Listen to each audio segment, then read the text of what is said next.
natwe twaje Uwiteka Imana kugira ngo dutunge tugaburire ubugingo bwacu buragusonze cyane cyane muri ibihe bimeze gutya, ibihe birimo akavuyo, ibihe birimo umwijima mwinshi, ibihe birimo urujijo rwinshi. Mwami, ubugingo bwacu buragukeneye cyane. Muririmbyi yararebye ati mfata ukuboko mwami unkomeze. Uwiteka, niba hari ibihe dukeneye ko udukomeza ukadufata ukuboko, ibihe bimeze gutya Mana, dufata ukuboko dukomeze. Ibihe by'ibyorezo, ibihe by'intambara, ibihe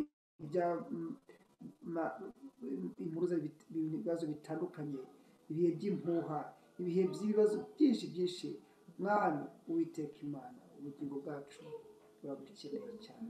Natwe rero umukozi wateguye kugira ngo umukoreshe uyu mugoroba, natwe turi imbere yawe kandi nawe ari imbere yawe, twese dusangire imbere yawe. Turagushimira mu izina rya Yesu Kristo, amen. Amen. Ni karibu Violette. Haleluya. Amen. Nshimye Imana impaye n'umwanya, mu by'ukuri umwanya w'igiciro. Ni amahirwe akomeye cyane umuntu aba agiriwe kugira ngo avuge ibintu by'Imana, ko ijambo ni iry'Imana. Yesu ashimwe cyane. Mu byanditswe byera n'ibyahumetswe n'Imana, ibyo tuvuga, ibyo dusangira bene data, ntabwo ari ibitekerezo byacu ku giti cyacu, ahubwo ni ijambo ry'Imana, kandi ngo rigira umumaro wo kuduhana, kudutunganya, kutweza, rikatugira inama, rikaduhugura. Mbese igira umumaro mu by'ukuri. Navuga mu ijambo rimwe ko ijambo ry'Imana umumaro munini cyane rigira ku buzima bw'umukristu ni ukutweza no kudutunganya. Yesu ashimwe cyane. Ntabwo nshaka kujya mu bintu byinshi cyane kuri uyu mugoroba. Nagize umwanya wo gutekereza, nibaza ngo bene data turi buterane muri uyu mugoroba n'iki nabaganiriza. Nkomeza gutekereza, numva mu mutima wanjye hajemo amagambo menshi cyane, ariko nyuma ijambo riza kuganza ubugingo bwanjye, ijambo ryitwa ubunyangamugayo bwo mu mutima. Yesu ashimwe. Ijambo ry'Imana riratangaje kuko nakomeje kuraranganya amaso no mu kanya dusoma ijambo ry'Imana ryose ndebye nkabona ryerekeje ku mutima, kuko ibintu dukora, ibyemezo dufata, ingamba tugira, ibyo tugambirira byose biba bivuye mu mutima. Ni ukuvuga ngo n'iri jambo ry'ubunyangamugayo bwo mu mutima ni igikorwa kibera nyine n'ubundi mu mutima w'umuntu, kugira ngo umuntu abe atunganye rwose, abe abaye inyangamugayo, abe atariho umugayo, ari imbere y'Imana. Imana yacu ishimwe kandi ihabwe icyubahiro. Iri jambo ritekereza ryaje rivuye mu ijambo ry'igifaransa ryitwa intégrité. Mu by'ukuri kurisobanura mu kinyarwanda byabanje kungora, mbanza kumva ni ubudahemuka. Se ni ubudahemuka? Ahari muraza kujya mwumva nkoresha ubudahemuka cyangwa se ubunyangamugayo. Iri jambo ubunyangamugayo nta nubwo riri kunzamo cyane, ahubwo nagiye gukomeza kumva ijambo ubudahemuka. Ariko mu by'ukuri ni ubunyangamugayo, kuko iyo bavuze ngo umuntu runaka ni intègre, baba bishatse kuvuga ngo uriya muntu runaka ni inyangamugayo. Yesu ashimwe cyane. Rero ndashaka ko tuganira kuri iri jambo rivuga ngo ubunyangamugayo bwo mu mutima. Ntekereje ku bunyangamugayo bwo mu mutima, nabanje kwibaza ngo ubundi ubusanzwe mu buzima busanzwe umuntu bita inyangamugayo ni muntu ki? Hari ibintu biranga umuntu w'inyangamugayo, abantu tukabirebesha amaso bikatugaragarira, tukanabivugaho, tukabibwirana, tukabibwira abo babireba, cyangwa se tukanabavuga badahari, tukavuga tuti runaka ni inyangamugayo. Imana yacu ishimwe, kuko hari imyitwarire, hari imigenzereze, hari imikorere agira imuranga nk'umuntu mu by'ukuri w'inyangamugayo. Ibyo bintu rero tubimenya kuri uwo muntu, tukabivugaho. Ariko muri ibyo bintu ntabwo nshaka kuza kubivugaho byose, ndashaka kuvuga ku bintu bikeya. Nshobora kurisobanura, wowe y'umwuka wera ukaryagura, kuko ikintu umaze kubona ku ijambo ry'Imana, ijambo ry'Imana riratangaje. Buri muntu wese abasha kurihabwa no kurisobanukirwa bitewe n'ibiharimo, bitewe n'ihishurirwa Imana yarimuhayeho. Yesu ashimwe cyane. Nshobora kuba ndi kurivuga gutyo ukavuga uti Mana yanjye we, uti yaba yarakoze kuri iki kintu, kuko ubigizemo ihishurirwa. Icyo rero ni cya kindi tuvuga ngo ni umurimo w'umwuka wera. Uvuga ijambo ry'Imana, ariko umwuka wera agakomeza agenda ryagura, rigira rigari mu bugingo bwawe, rikagira wa mumaro wo kukweza. Yesu ashimwe cyane. Kuko kiriya kintu uvuze ati kiriya kintu rero nubwo ngewe ntakivuze ariko umenye ngo ririya jwi wumvise kiriya wumvise ni wa mwuka wera ukuvugisha kuko ijambo ry'Imana ni rigari riransumba riranduta ntabwo ubu bwenge bwanjye n'umutima wanjye byabasha kubifata mu bugari bwaryo n'ubunini bwaryo mu rurimi rw'igifaransa bavuga ngo contenir mon cœur mon intelligence ne peuvent pas contenir la parole de Dieu kuko ni rinini cyane ni rigari cyane mpamvu ngo tumenyaho agace tugahanuraho agace donc ibyo tuvuga mu by'ukuri ni agace tuba twagiriwe umugisha tuba twagira amahirwe yo guhishurirwa kuko Imana ifite facette nyinshi cyangwa se ifite ibice byinshi cyane igenda itwishyura agace uko bukeye tukagenda turushaho kuyimenya kugeza igihe ngo tuzagera ku gihagararo gikwiriye cy'ikigero cya Kristo Yesu ashimwe cyane ngarutse kuri rya jambo ry'ubunyangamugayo hari ibintu bimwe na bimwe biranga inyangamugayo ngira ngo mvugeho muri rusange mu bintu bigaragarira amaso mu bintu by'ubuzima tukamumenyaho icyo kintu umuntu nawe ubwo rimwe na rimwe ashobora kukimenyaho natanga nk'urugero umuntu utajya akunda kwica gahunda umuntu utica gahunda ni umuntu mu by'ukuri mushobora kugirana amasezerano ntayice ni wa muntu muvuze tudutangiye igikorwa turi kumwe aragikora kandi akakirangiza ni ukuvuga ngo niba ngiranye gahunda n'uwo muntu cyangwa se ugiranye gahunda n'uwo muntu cya gikorwa aragikora agitangire kandi akirangize ni ukuvuga ngo ni umuntu uzi kwiyemeza Yesu ashimwe cyane uwo muntu ariyemeza agakora icyo yiyemeje yarangiza kandi akakigeza ku musozo icyo ni ikintu kimwe kiranga inyangamugayo ikindi kintu cya kabiri ku nyangamugayo bisa naho bigenda bisa kuko ni ibintu biri complexe ni ibintu bimwe bigiye biri mu bindi ni wa muntu uha ubutumwa akabusohoreza igihe kandi akabugeza aho bamwohereje ni ukuvuga ngo niba ngutumye va ahangaha ujya i Kigali ntabwo uri bukate ngo ujye i Paris ubutumwa naguhaye urabujyana ubungereza i Kigali Kanombe kuko niho nifuje niho nagutumye naguhaye ubutumwa uzantumikire uzasanga umuntu uhagaze aha n'aha ku isaha runaka rwose uzamumpera ubwo butumwa umuntu w'inyangamugayo rero ni umuntu usohoza ubutumwa ni umuntu ushobora mu by'ukuri kugira icyizere wamushinga ikintu ukaba uzi yuko icyo kintu kizakoreka twese ko turi aha twakoze amakwe twagiye tugira abantu b'inyangamugayo twagiye duha imirimo mu bukwe tukaba tuzi umuntu iyo wajyaga gutoranya umuntu ukavuga ati ndashaka tayimukipa ndashaka korodinateri w'ubukwe bwanjye warebaga umuntu uvuga uti uyu ndamwizeye atari uko bivuze ngo waba ufite izindi nshuti zindi zizi no kubivuga cyane ko ari inshuti zawe ariko mu by'ukuri ntibivuze ko iziriya nshuti uza kuzihitamo zari gukora kiriya gikorwa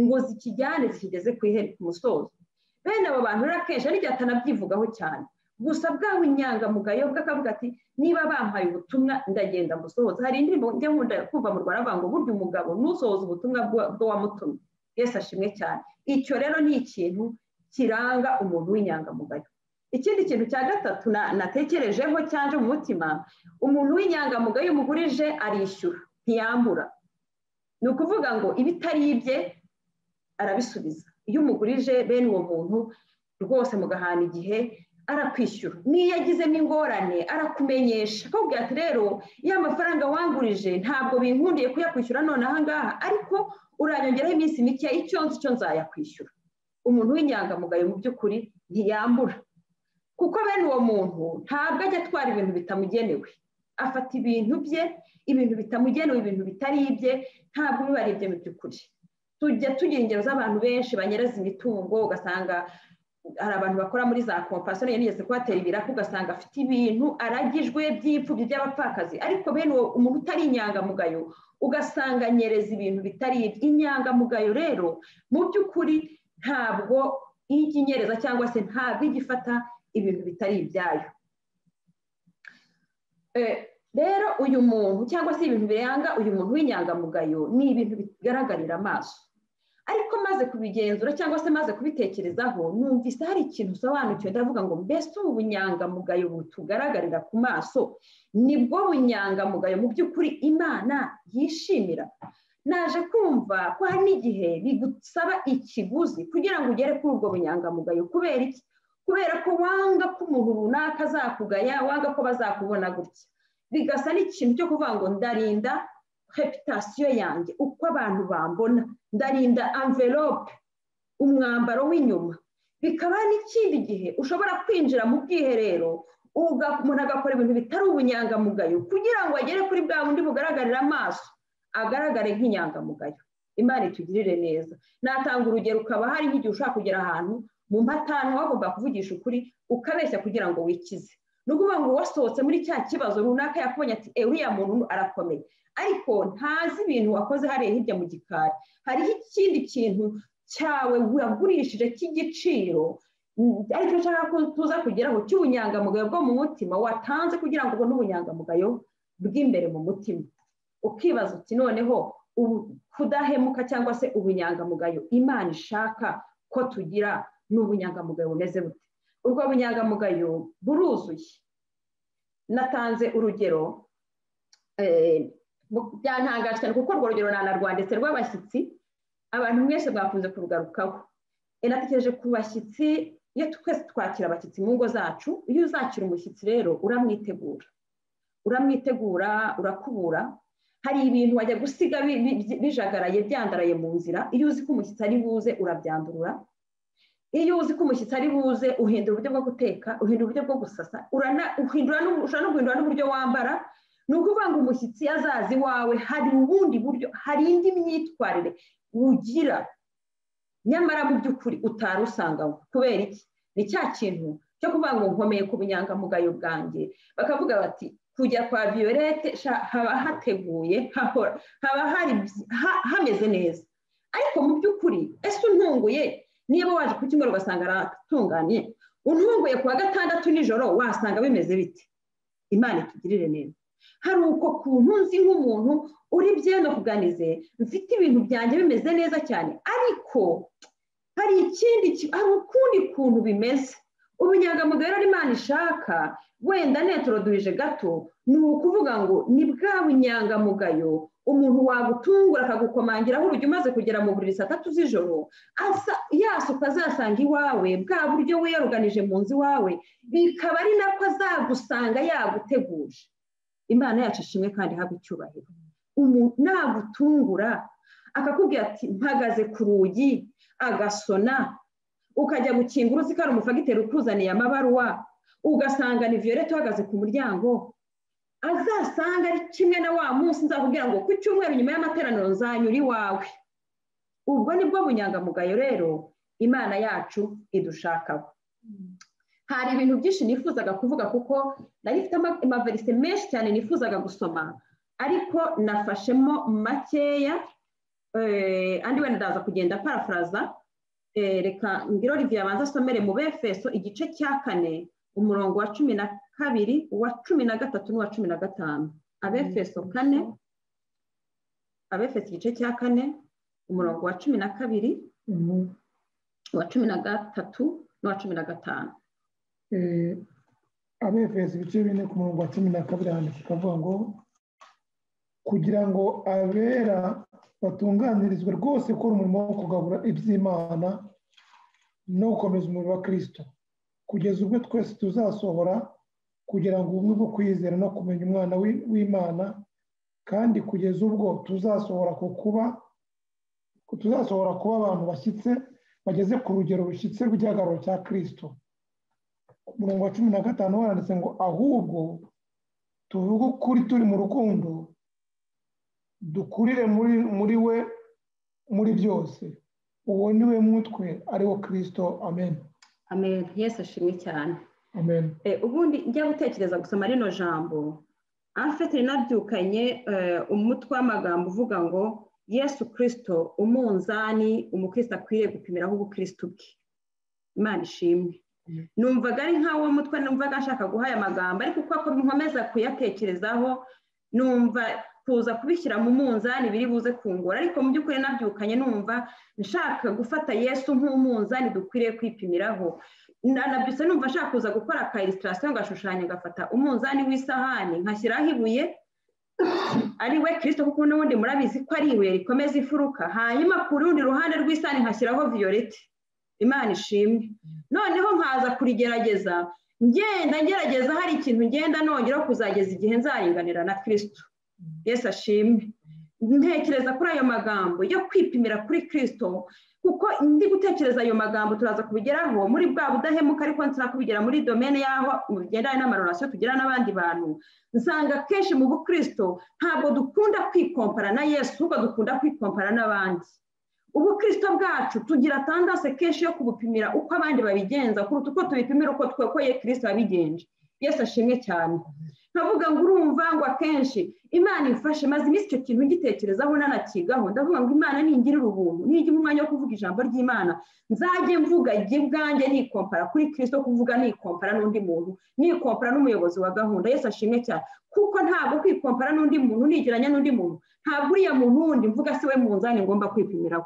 Umunzani wanjye nkwiriye kwipimiraho ni Kristo Yesu. Yesu ashimwe cyane, kuko ahangaha niko ijambo ry'Imana ribitubwira ku murongo wa 13 ngo kugeza ubwo twese tuzasohora kugira ubumwe bwo kwizera no kumenya umwana w'Imana, kugeza ubwo tuzasohora kuba abantu bashyitse bageze ku rugero rushyitse rw'igihagararo cya Kristo. Iri jambo mu by'ukuri ntabwo nari kureka kurivuga kuko ryari rimazemo iminsi cyane, numva icyo kintu cy'umunzani w'ubukristo numva rindimo cyane mu by'ukuri, koko nabyutse numva ndi buze kugashanya nka gaprojecta kuri screen, ariko birangira ntabikoze.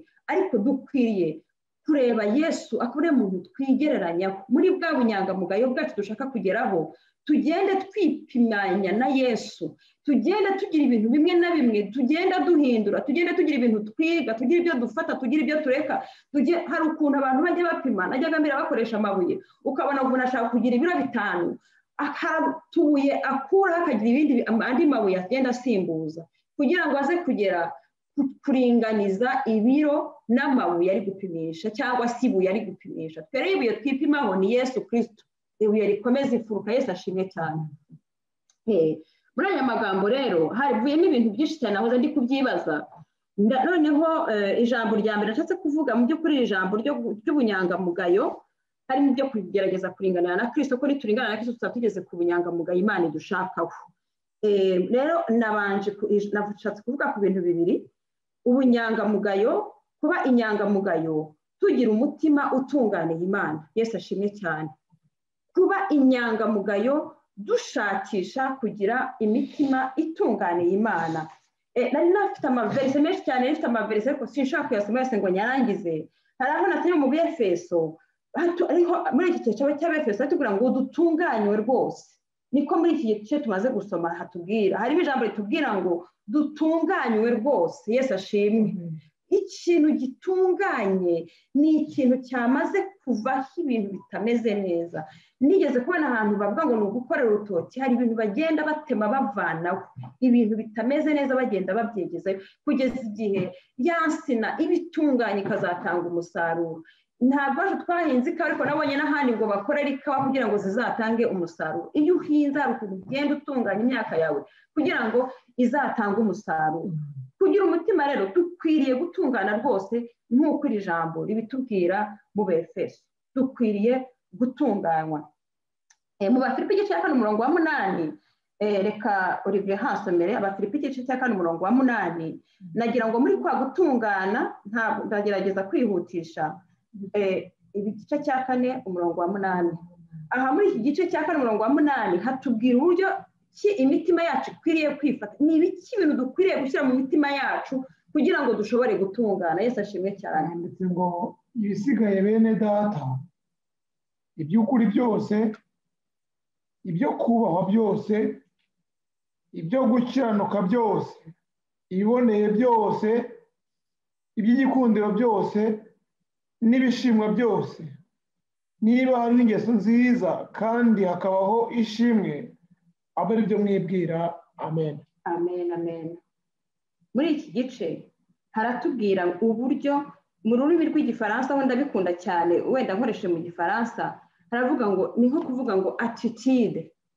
Mu cyongereza ngira ngo attitude. Ni gute umutima wawe wakwitwara kugira ngo utunganire Imana? Ni gute umutima wanjye watungana kugira ngo ushobore gutunganira Imana? Bene data, iri jambo nditekereza, natekereje ku bintu byinshi tujya twemera bijya mu mitima yacu, ibintu dutekereza, ibintu twibwira.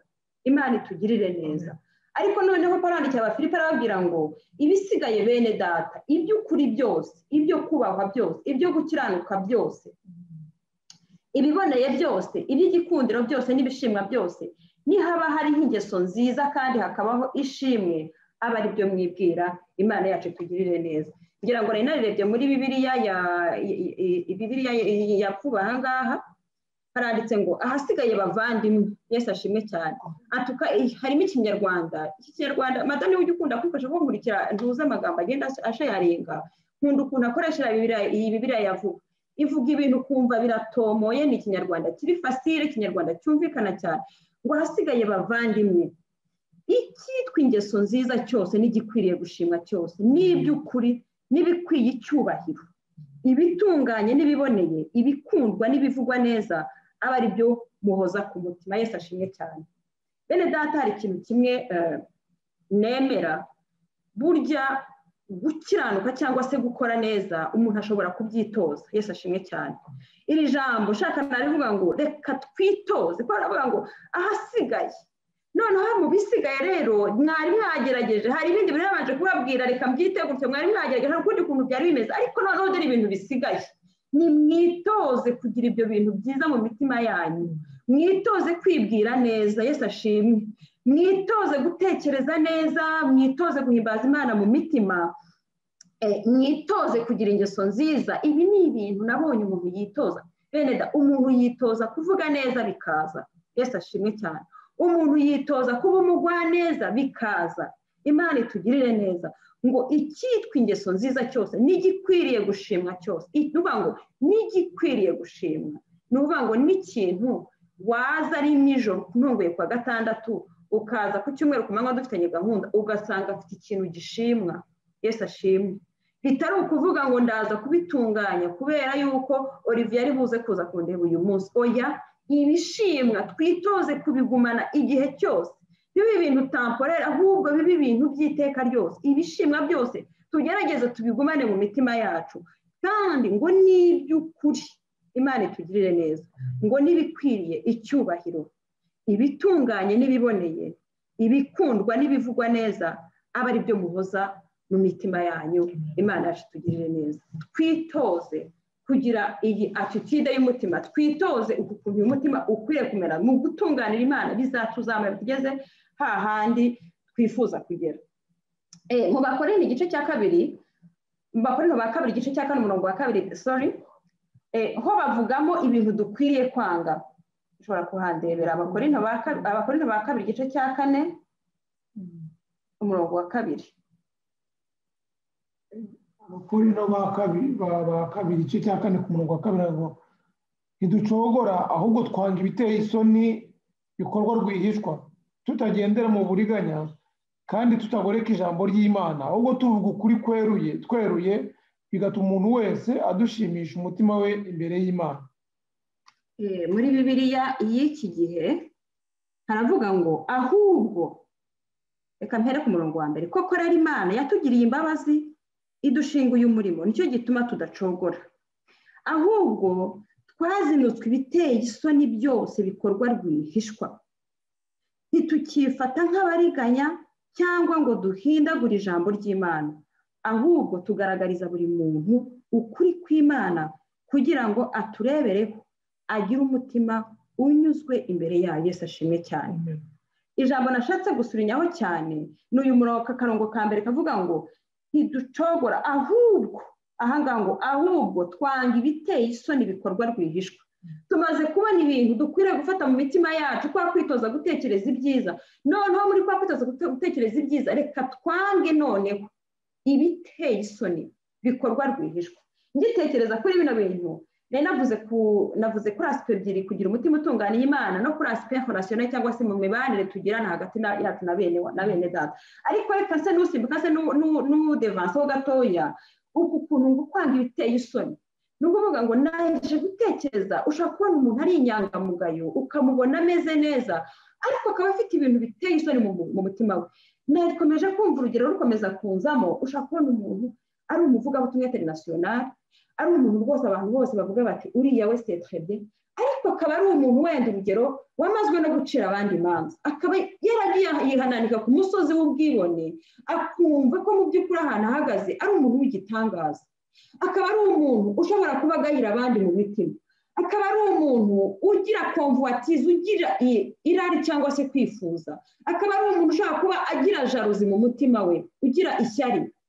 Ibyo rero ni ibintu Bibiliya y'isi biteye, ni ukuvuga ngo ni ibiteye isoni bikorewe muri rwihishwa, bikorewe ahantu twe tutareba, kuko ngira ishyari ntabwo wapfa kurirebesha amaso, nakugayiye mu mutima ntabikubwiye, usibye ko ashobora kubifiringa kubera ko birevuga ngo umutima w'umuntu wirebera mu wundi nk'uko umuntu yirebera mu ndorerwamo, ariko umuntu yakugayiye mu mutima ntabwo wapfa kubimenya. Umuntu yaguciriye urubanza mu mutima we ntabivuge, ntabwo wapfa kubimenya. Imana yacu tugirire neza. Reka rero ngo imitima yacu yanga ibyo biteye isoni bikorerwa hehe? Muri rwihishwa mu mitima yacu kure cyane. Imana itugirire neza. Mu Migani igice cya 27 ntabwo turi buhasome, haravuga ngo, nari nabibonye mu Gifaransa niho bivugisha neza ngo le juste marche dans l'intégrité, ngo umukiranutsi agendera mu murava we, cyangwa se muri y'ubungu iravuga ngo imigenzereze y'intungane ntigira amakemwa. Haleluya. Imigenzereze y'intungane ntigira amakemwa. Ni muri kwa kwitoza kugira wa mutima Paulo yabwiye Abafilipi, nubanga imigenzereze yacu, attitude y'umutima wanjye ye kugira amakemwa. Imana itugirire neza. Aha ngaha hejuru ntangira n'introduiza navuze ubunyangamugayo umuntu abasha kurebesha amaso, ariko hano mwibuke ko ijambo turimo ni ubunyangamugayo bw'umutima bubonwa n'Imana.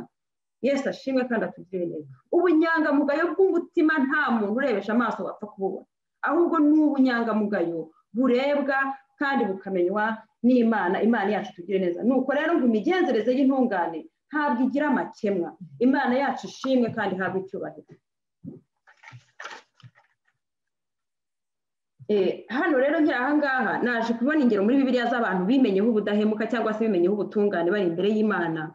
Umugabo w'Imana, Imana yari yarashimye ngo wari ufite umutima umeze nk'uko Imana ishaka, uwo mwese muramuzi ni Dawidi. Muri Zaburi igice cya 9 ati, Uwiteka uncira urubanza rukwiriye gukiranuka kwanjye n'ukuri kundimo. Muramwibuka ko Dawidi ni umuntu Bibiliya igaragaza nk'umuntu wagiye ugira ibicumuro, wagize ibyaha, kuko n'ahantu yigeze kubwira Imana ati nzakubakira inzu, ariko Imana irabyanga, iravuga ati ntabwo ari uzanyubakira inzu, ahubwo umwana wawe wibyara niwe uzayiruka, kubera ko ibiganza byawe biriho amaraso. Hari ibintu byinshi yari yarakoze, ariko yari afite umutima ngo umeze nk'uko Imana ishaka, kuko Dawidi ngo yari umuntu wari ufite kwihana gukomeye cyane. Nuko kubera ko yabaga azi attitude y'umutima, yari azi uko umutima umeze, haraho yatumye turabwira Imana ati, Uwiteka we uncira urubanza rukwiye no gukiranuka kwanjye n'ukuri kundimo. Ngeze aha nibajije iki kibazo, ndavuga ntari kubu nshobora gutumika nkajya imbere y'Imana nkibwira ngo Mana uncira urubanza rukwiriye gukiranuka kwanjye, uri kure kuri wa munzani, ese mu by'ukuri ndi kubalansinga cyangwa ndadebalance? Imana itugirire neza. Undi muntu rero nabonye mu Itangiriro igice cya 20 ku murongo wa 4 na 5, umwami Abimeleki w'i Gerari, igihe Aburahamu yajyaga n'umugore we Sara akabeshya ngo ni mushiki we, noneho amaze kubeshya undi aramufata ngo bari bataranaryamana bewe. Imana iza kumusanga mu ijambo ati, ko icyo wakoze ni iki? Arangije abwira Imana atari ko se Mana n'ibyo bintu bimeze bite? Uyu mugore yambwiye kuri mugabo bari kumwe ni musaza we, uriya mugabo w'umbwira nawe ibyo yanyibwire ko ari mushiki we, nta cyaha njyewe nakoze.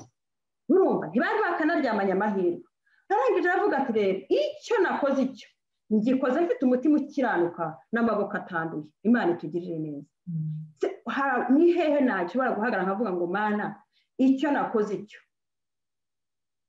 nagikoze nkiranuka, nagikoze amaboko yanjye atanduye. Imana itugirire neza. Ahari isa n'ukokera gato kuri iyi ngingo yo gukiranuka k'umutima cyangwa se ubudahemuka bw'umutima, gukiranukira Imana, dukwiriye kugira ngo tuvuga tuti, Imana ucira urubanza rukwiranye no gukiranuka kwanjye, kuko nimenyeho ko mu by'ukuri nta cyaha nakoze. Ibyo ndi gukora nabikoze mfite umutima utunganye, n'amaboko yanjye ntabwo yari yanduye. Imana itugirire neza. Iyi ndirimbo madama aze kuturirimbisha yavuze ngo, nihagira umuntu ushimwa w'umunyacyubahiro nubwo yabaho ngo ariko Yesu akirusha abandi, uriya munzani uri ahantu very high, kuwugeraho biragoye cyane, ngo nubwo habaho umuntu ushimwa rwose kandi akaba ari n'intungane ngo ariko Yesu aramuruta, Yesu ari hejuru. Ngira ngo ni Jado ujya ukunda kuvuga ibyo bintu. Tumaze imyaka myinshi turi mu nzu y'Imana twiga buri munsi uko bukeye uko bwije, ariko ntituragera kuri rwa rugero. Mwumva ukuntu mu by'ukuri iriya yabaye plus ahantu hejuru cyane, kuhagera usibye Yesu wenyine uzadukurura akadukuruza ikintu cy'ikimashini ikatugeza kuri rwa rugero. Ariko bene data, ariko Imana ishimwe kuko duherwa gukiranuka muri we, uko dufite kose nubwo kwaba gutoya tuguhererwa muri Kristo Yesu. Imana yacu ishimwe cyane ngo nubwo umuntu yaba ari umunyacyubahiro akaba ashimwa, ariko Yesu aramuhebuje. Niyo mpamvu dukomeze kuruse yacu kugira ngo tuzagere ku gukiranuka kwa Kristo Yesu. Imana yacu ishimwe kandi ihabwe icyubahiro. Reka nihutishe cyane ko amasaha arimo aragenda. Naje gushaka kuvuga ku yindi ngingo y'ubudahemuka tugira mu mibanire yacu n'abantu. Navuga ngo relation tugirana n'abantu cyangwa se relationship tugirana n'abandi bantu. Ni ukuvuga mu Kinyarwanda ni nk'amasano. Ni uko kudahemuka tugira kenshi bishingira rimwe na rimwe ku masano dufitanye n'abantu. Imana itugirire neza. Ushobora kuba mufitanye isano ry'ubucuti, mushaka kuba mufitanye isano ry'akazi, rya affaire, mu by'ubucuruzi, ni umukorege ku kazi. Ushobora kuba mufitanye isano ry'umuryango, ariko rero turaza kuza kurangiza ku isano noneho ry'amaraso. Iri sano ry'amaraso rirakomeye gukoresha amaraso. Uko twicanga dufitanye isano ry'amaraso. Yesu ashimwe cyane. Amaraso yandi ya Yesu Kristo. Haleluya. Dufite Yesu nashimwe. Bene data, biratangaje ko twicanga, ko dutinyuka twishimikiriye, tukabivuga dushize amanga tuvuga ngo dufitanye isano. Haleluya. Dufitanye isano. Iyo ugiye mu bisekuruza byacu nta sano bari bafitanye, ariko kuko twicaye hano dufitanye isano ryegeranye cyane, isano ry'amaraso.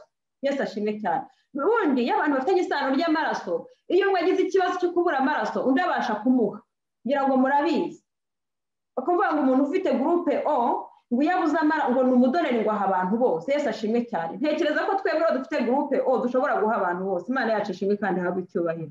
Dufitanye isano ry'amaraso. Amaraso ambanye make, Jean Pierre yanzamura, yamfasha akampa ku maraso, Mado yampa ku maraso. Yesu ashimwe cyane. Dufitanye isano ry'amaraso. Ubwo rero ndagira ngo turebe ni ubudahemuka bukwiriye kubaho bigendanye n'amasano dufitanye. Imana itugirire neza. Ntabwo ndi buze kwinjira muri icyo kintu ngo umuntu mumeze gutya gutya, ntabwo ndi bujyamo en detail, ariko reka ntanga ingero zimwe na zimwe. Murabizi ukuntu twese dufite abavandimwe cyangwa se n'abatabakibafite bigeze kubagira, ariko murabizi ko umuvandimwe uvukana n'umuvandimwe, Mana yanjye, iryo sano rirakomeye pe. Ni umuntu wifuza ko ibyiza byose byamubaho. Umuvandimwe, iyo ufite umuvandimwe akaba ari mu bukene, akaba yabuze akazi, akaba adafite icumbi, abana be bakaba batiga, akaba ari kunyagirwa, mu by'ukuri nawe ubwo ushobora kuryama ntusinzire. Kubera iki? Ni ukubera isano ry'amaraso rihari. Ni umuvandimwe wawe. Duhora tubona mu makuru, tukabona abantu amazu yasenyukiyeho, tukabona abantu baburaye, tukabona abantu bambaye ubusa. Ni gake ibyo bintu sintekereza ko hari umuntu byapfa kubuza gusinzira, ariko umuvandimwe muvukana mu nda ya papa na mama biragoye kugira ngo ujye kuryama usinzire wibutse yuko imvura yaje. Nkamwe tujya tubona za Kibuye, imvura yaje igakukumura amazu yose ikayajyana, amatungo ye akagenda akarengerwa, cyangwa se nk'inzu y'amuguho, byakugora gusinzira. Ndetse bajya baca umugani bavuga ngo umusonga wundi ntukubuza kugira gute, ntukubuza gusinzira, ariko umusonga w'umuvandimwe wawe mu maraso mu nda ya so na nyoko ushobora kukubuza gusinzira. Ni ukuvuga ngo ibyo ni isano rero rikomeye cyane. Muri iryo sano rero hari n'ubudahemuka ugirira uwo muntu bitewe n'iyo sano ya hafi gutya muba mufitanye. Hakaba isano y'ubucuti, ukavuga uti okay, mu bucuti, muri mu nshuti, inshuti nazo zigira ibyiciro. Hari inshuti ya connaissance, umuntu muziranye ukavuga uti uriya muntu aransuhuza, afite nimero ya telefone ye. Hari inshuti yawe mu by'ukuri iri hafi yawe, ngo hakaba n'inshuti magara. Imana ishimwe. Hari inshuti, hari umuntu muziranye, hakaba inshuti yawe, ariko hakaba n'inshuti magara. Bene abo bantu rero nivo z'ubudahemuka ushobora kugira kuri abo bantu nazo zigenda zikurikije izo dogere bizigiye ziriho. Umuntu connaissance, umuntu muziranye, hari ibintu uvuga uti uyu muntu uko biri kose byagenda gutya, ikintu kimubayeho namufasha gutya. uriya muntu w'inshuti yanjye arantekereza, ari muri Amerika, ndamutelefona nawe akantelefona, iyo ndwaye arabimenya, iyo nagize gute arabimenya, yagize umunsi mukuru ndabimenya, nawe turatumirana turasangira. Uwo nawe iyo nivo cyangwa se iyo dogere nayo hari ubundi budahemuka cyangwa se ubunyangamugayo ugira kuri uwo muntu. Hakabaho n'inshuti nyashuti, noneho yandi bita ngo ni pampe. Inshuti nyashuti rero biratangaje. Reka mbaho urugero rumwe, ntabwo nabivuga cyane, ariko hari umuntu muba muri inshuti bitewe n'ikintu cyabahuje. Uriya muntu akaba ashobora no kugira n'amafuti kubera ko hari ukuntu ubucuti bwanyu. Ora umuntu witwa Yonatani na Dawidi ngo imitima yabo yaragiye kubirana irafatana. Uriya muntu w'inshuti nyashuti hari ikintu cyabahuje igihe runaka, buriya bucuti ntabwo bujya bupfa kuvaho. Iriya nshuti uragenda wamara imyaka 5 mukaba mudaheruka, nako tuba muri kino gihugu cya kure, nyuma y'imyaka ingiye wajya kubona ukabona Facebook iramuzamaye warabuze nka nimero ya telefone, mukavugana. Uriya muntu iyo mwongeye kuvugana umera nkaho mwari muri kumwe umunsi w'ejo, musa n'abakomereje aho byari bigeze. Imana itugirire neza. Hakaba n'izindi nshuti ziza mu buzima zikinjira zigasohoka, kandi nizabaye inshuti zawe rwose. Muri inshuti ziri sezoniye rwose, mbabwiza ukuri, inshuti ziraza mukahura nk'uyu munsi tukaba turi mu bihe byiza, cyangwa mukaba mwahujwe n'ikintu runaka, iyi sezo ikinjira. Izo ni inshuti ziri sezoniye zinjira mu buzima zikinjira zigasohokera hano iyo sezo irangiye. Ariko inshuti magara nyine ni magara, nipfa ntusige nanjye nipfa singusiga. Nuvuga ngo uriya muntu irera pour rester, ntabwo ajyana n'ibihe. Imana yacu tugirire neza.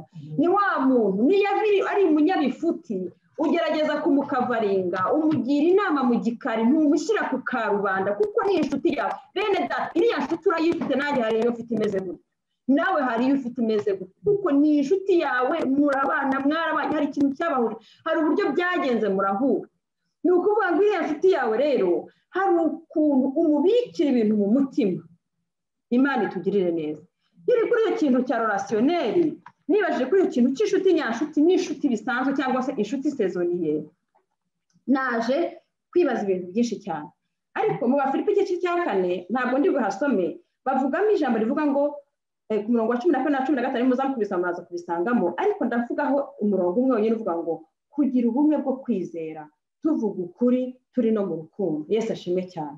Ni ukuvuga ngo relation, noneho reka tuze no twigumire kuri relation y'amaraso, ya maraso ya Yesu aduhuza. Ni ukuvuga ngo umuvandimwe wawe, inshuti yawe, wa muntu mufitanye ya relation, wa muntu mufitanye rya sano, mukwiriye kugira ubumwe mu kwizera. Yesu ashimwe cyane. Tukavugana ukuri mu rukundo. Haleluya.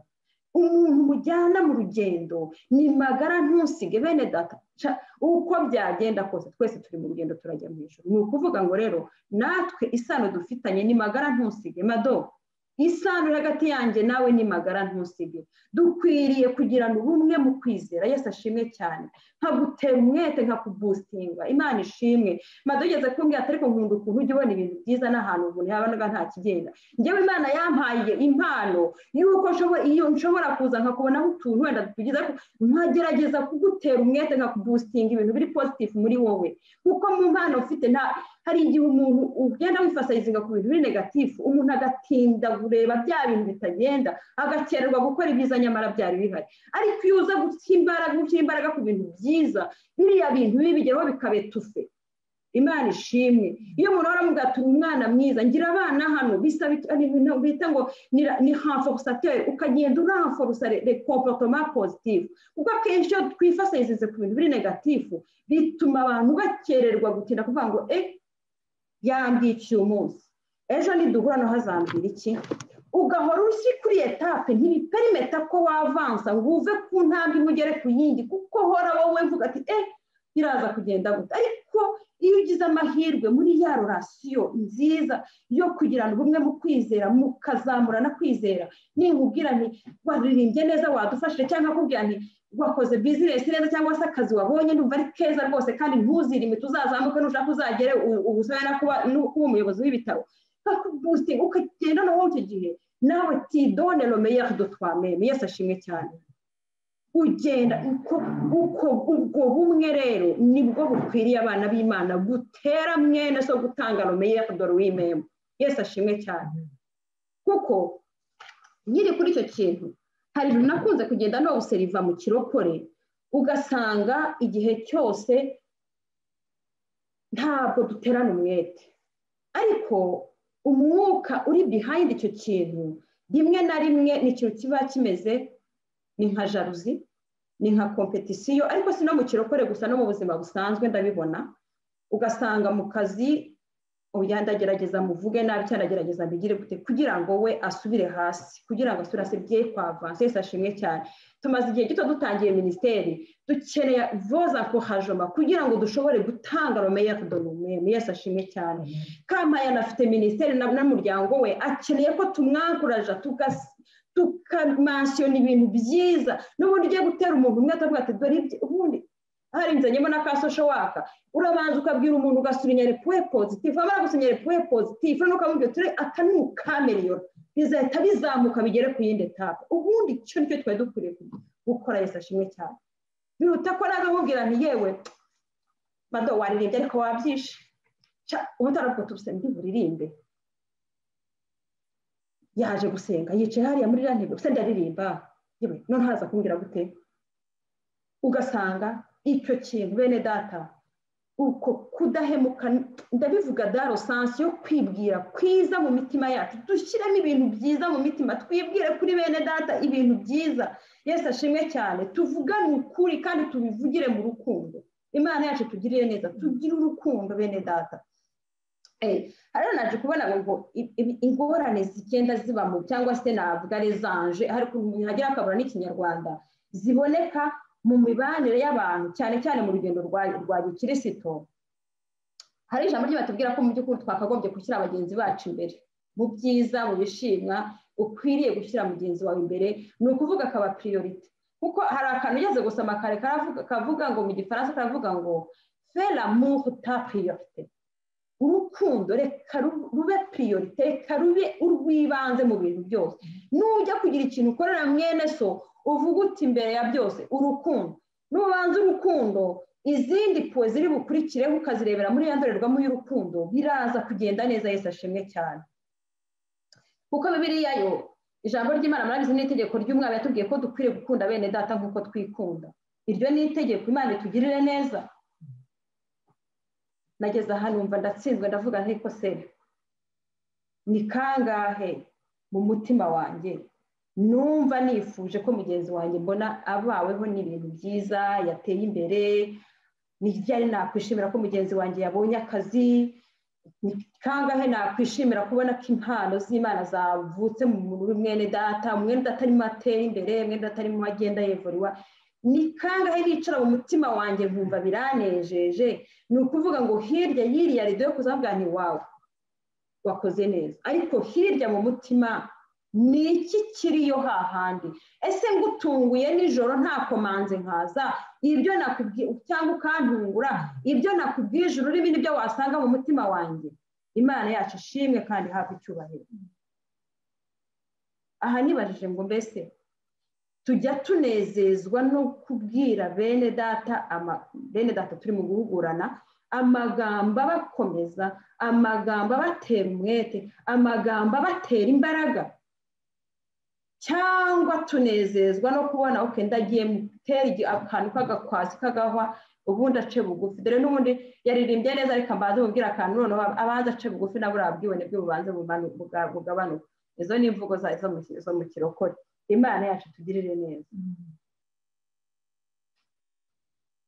kuko kenshi ibi bintu bene data ubunyangamugayo bwo mu mutima ni ikintu gikomeye kuko hari n'igihe tuza cyangwa se bene data bakaza ibi bintu byo kuguca intege no kukunaniza no kukumaramo imbaraga byaniyambitse n'ikote reka mbabwire ikote rimwe naje gusanga ritangaje hari ukuntu twiyambika n'ikote ryo kugira abantu inama nkaza niyambitse ikote ryo kugira abantu inama ariko imbere mu ikote yahisemo agashinge ko kukujomba kugira ngo mubwire sha Imana yacu tugirire neza ndi ku ijambo rivuga ngo ubunyangamugayo bwo mu mutima kandi ubunyangamugayo bwo mu mutima nta wundi muntu ujya ububona ubunyangamugayo bwo mu mutima bubonwa n'Imana kuko nje nambaye ikoti rikugira inama nkakubwira ibintu ariko rimwe na rimwe mbikubwira nzireze fe biri bukugireho rimwe na rimwe mwene aza kukubwira ibintu azireze biri bukugireho, ariko nkaza nkubwira ariko urazi Violet uzi n'ibindi, buriya rero si kuri ubundi bigenda, urumva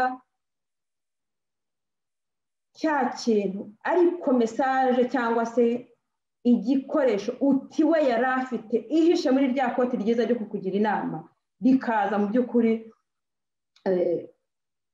rifite nyine ikindi kintu rihishe, bikazagaragarira nyine muri resulta zizavamo. Kuko bene ibyo bintu kenshi nyine iyo utagiriwe neza n'Imana ni uko bigira resulta ziza nyuma y'ibyo ngibyo. Ushobora guhura n'umuntu agacika intege ibyo yagombaga gukora akanamuka, agacika intege akananirwa. Bene ibyo bintu kenshi hari n'igihe bishobora no kuzana n'ibice bigira ingaruka nyinshi cyane. Bene data, reka twitoze kandi twige kugira ubunyangamugayo bwo mu mutima. Imana yacu tugirire neza. Ndumva bino nagize kwibanda cyane kuvuga ngo bitagenda. Mu Migani igice cya 18 umurongo wa 20-21 haravuga ngo Imigani 18 umurongo kuva ku murongo wa 20 kugeza ku 21. Cyane ushaka ntuhasomere kari umurongo umwe nashatse kuvugaho. Haravuga ngo ururimi rwiza ni rwo ruhaza inda y'umuntu, kandi amagambo meza yunguka niyamuhesha guhaga. Yesu ashimwe cyane. Ngo ururimi rwiza ni rwo ruhaza inda y'umuntu, kandi amagambo meza yunguka niyamuhesha guhaga. Imana ishimwe cyane. Naje gusanga rero burya nta muntu n'umwe utanezezwa no kubwirwa amagambo meza, kuko naje gusobanukirwa numva ijambo ryiza. Abanyarwanda bajya kunda kuvuga ngo ijambo ryiza ni mugenzi w'Imana. Ni ijambo rigenda tudurwa rigahita rigenda rikagera ku nyota y'umutima. Yesu ashimwe cyane. Ijambo ryiza ngo ni mugenzi w'Imana. Ari kugira ngo umunyarwanda, nyamara umunyarwanda yarahagaze muri bira, kuko Bibiliya itubwira ko Yesu ari we jambo. Ni ukuvuga ngo rero niba Yesu ari ijambo, n'ijambo ryiza rero ni mugenzi w'Imana. Ijambo ryiza ni Kristo. Yesu ashimwe. Ijambo ryiza ragenda rikagera ku nyota rikakugera ku mutima, ahari igikomere kikomoka, ahari ugutinya kugashira, ahari ubwoba bukavaho, ahari ukwiganyira kukavaho, kuko ijambo ryiza ryagiye tudura riragenda ritarikora ku nyota, rigira ibintu bitunganye. Imana yacu ishimwe cyane. Ijambo ryiza rero rinezeza umutima, kandi umutima mwiza, iyo ufite umutima mwiza uhora ushaka kwiyungura kuba mwiza kurutaho. Yesu ashimwe cyane. Iyo ufite umutima mwiza uhora ushaka kunguka kuba mwiza kurushaho. Muri Petero igice cya 4 Petero ambere igice cya 4 hatubwira ko urukundo rwinshi rwo rubasha gutwikira n'ibyaha byinshi cyane. Si ukubitwikira kundi habira ashaka kuvuga, nuko plus mbabarira, plus umfasha kugira umutima mwiza, plus umfasha kugenda usurinya ibintu byiza. Ikizi yo nkinjije mu mutima wanjye hari ikibi kikimukira, kuzageza igihe ibibi bizanshiramo, ibibi bikaza bikaganza muri jyewe. Hari abantu bajya bakunda kubwiriza kandi nako bimeze. Kamere nziza y'Imana na kamere y'umuntu mbi na tirmene ngo ni ibintu bijya bibangikana. Yesu ashimwe cyane. Gusa kimwe gipfa kuba kitagaburiwe, kitakiza kigahita gitsindagira ikindi, ikindi cyaba kitagaburiwe kigahita kiza kigatsindagira ikindi. Imana ishimwe. Ni ihitamo ry'umuntu ryo guhitamo ngo niki ndi bugabure, niki ndi bugaburire kurusha ikindi. Kuko ningaburira kamere nziza izatsindagira kamere mbi, ningaburira kamere mbi ya indi nziza nayo izabetufa. Imana itugire neza. Bene data, nagira ngo mbabwire iki kintu, ibyiza bijya bibasha kwetufa ibibi bigahunga. Aho umwijima la ligne habonde la ténèbre fuit, aho umwijima ubaye mwinshi umwijima urahunga. Ubu njimije ritara mwareba kaba ntimwakongera kutubona. Nukuvuga ngo ahantu hari umwijima umucyo nyine uba wawo. Umucyo mbona n'umucyo nishuwa tugira, kuko umucyo ufite pouvoir nini cyane yo kwirukana umwijima. Bene data, umucyo ufite ubushobozi buhambaye bwo kwirukana umwijima. Ariko umwijima ntabwo sinzi bahawama illustration niba hari umuntu uzi ahantu umwijima wabaraje hari umucyo ugahunga, ariko nzi neza ko ahantu umucyo ugeze umwijima urahunga. Sase icyo cyo ni principe, ni ihame ntigishobora gukurwaho. Ahantu umucyo winjiye d'office umwijima urahunga. Umwijima rero impamvu wo unagenda umwijima uraho ngaho na tireroma, ubundi dutuye mu mwijima. Ni ukuvuga ngo dukwiriye gufurunisa des efforts, dukwiriye kubishyiramo imbaraga kugira ngo tuzane umucyo ubashe kwirukana wa mwijima. Imana yacu ishimwe kandi ihabwe icyubahiro. Aha rero nkivuga kuri uru rukundo, ni uko urukundo mu by'ukuri ni igikorwa cy'umutima. nahoze ndekura muri biriya ko nakunze kuvuga ku budahemuka cyangwa se ku bunyangamugayo bw'umutima, ariko nsomye biriya magambo yose naje gusanga yose agenda yerekera umutima bene data. Na hari abazi kudusomera ngo kuba mu nzu y'Imana, kwa Dawidi ibyo yifuje ngo kuba mu nzu y'Imana, byose ni ihitamo ry'umutima. Ni ukuvuga ngo nicyo cyiza cyose twakora ni igikorwa kiba kivuye mu mutima w'umuntu. Imana yacu ishimwe cyane. Tukiri hano hantu ho mu bya rorasiyo, muri Yohana wa mbere igice cya 20 avuga ngo umuntu uvuga ko akunda Imana ariko akanga mwene se waba abaye umunyabinyoma. Ushaka kubivuga ku rurimi, mu mutima ariko ukanga mwene se. Icyo gihe rero imbere y'Imana bwa bunyangamugayo, Imana ntabwo ishobora kukubonaho. Imana yacu ishimwe cyane. Ushobora kuba ugaragara uzi kubyitwaramo neza, ariko reka dushake iki? Dushake ubunyangamugayo bwo mu mutima. Yababa we amasaha yagiye. Muri Zaburi 32 umurongo wa 4 avuga ngo hahirwa umuntu w'Iteka atabura gukiranirwa n'umutima we ntuwe mu buriganya.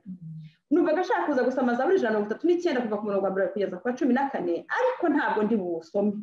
Ntabwo ndi burisomera ijambo. Ni hamwe havuga ngo Uwiteka warandondoye uramenye. Imana ishimwe. Niyo nashaka kugira conclusion, reka nenanirangirizeho muri ibi bintu byose mu bunyangamugayo bw'umutima. Ikintu dukwiriye kumenya ni uko Uwiteka aturondora, ni urondora imitima akayimenya. Yesu ashimwe cyane. Uyu mwanditsi w'iyi Zaburi rero aravuze ngo Uwiteka warandondoye uramenya, uzi imyicarire yanjye n'imihagurukire yanjye, umenyera kuri ibyo nibwira n'ibindi ABCD, ngo urondora imigendere yacu n'imiryamire, uzi inzira zacu zose tunyuramo, ngo ndetse rimwe na rimwe ngo ajye amenya n'ijambo tugiye kuvuga ritaragera ku rurimi rwacu. Imana itugirire neza. Ku murongo wa 6 rero nasurinyeho umurongo uravuga ngo kumenya ibyo rero birakomeye, kuko ni igitangaza. Birakomeye kubera iki? Ngo biradusumba. Ntabwo twabisobanukirwa kumenya ibi bintu burya Imana irondora imitima yacu. Ni ibintu biturenga, ni ibintu birenga imyumvire y'umwana w'umuntu, kuko akenshi twebwe tureba ibigaragarira amaso yacu tukirengagiza ibintu Imana igitumenya.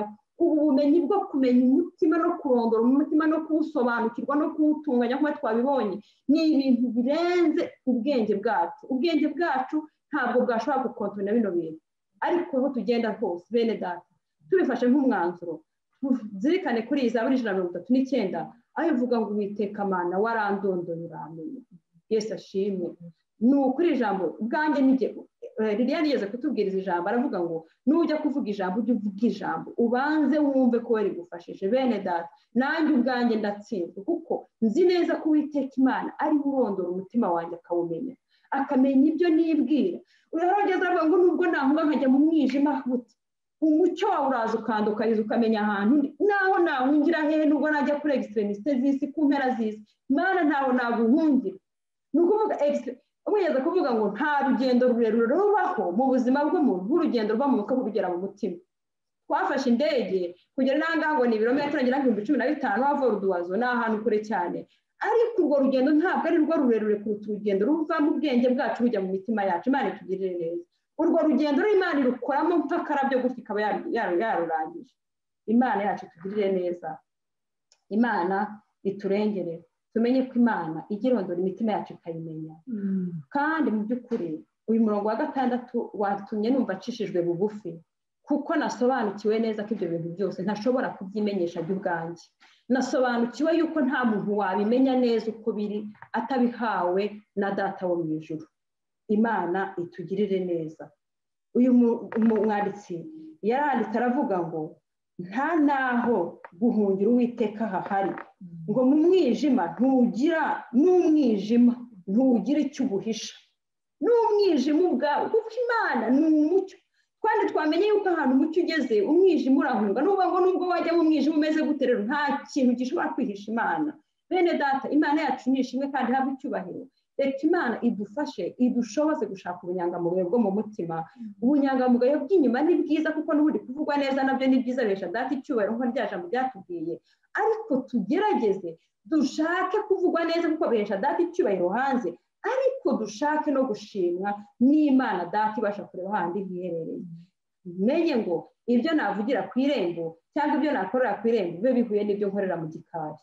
Imana yacu ishimwe kandi Imana yacu ihabwa icyubahiro. Kasabe Olivier turi kumwe hano adusengera Imana kugira ngo Imana itwigishe kumva aya magambo no kuyasobanukirwa mu izina rya Yesu. Amen. Yesu aguhe umugisha. Kadusenge.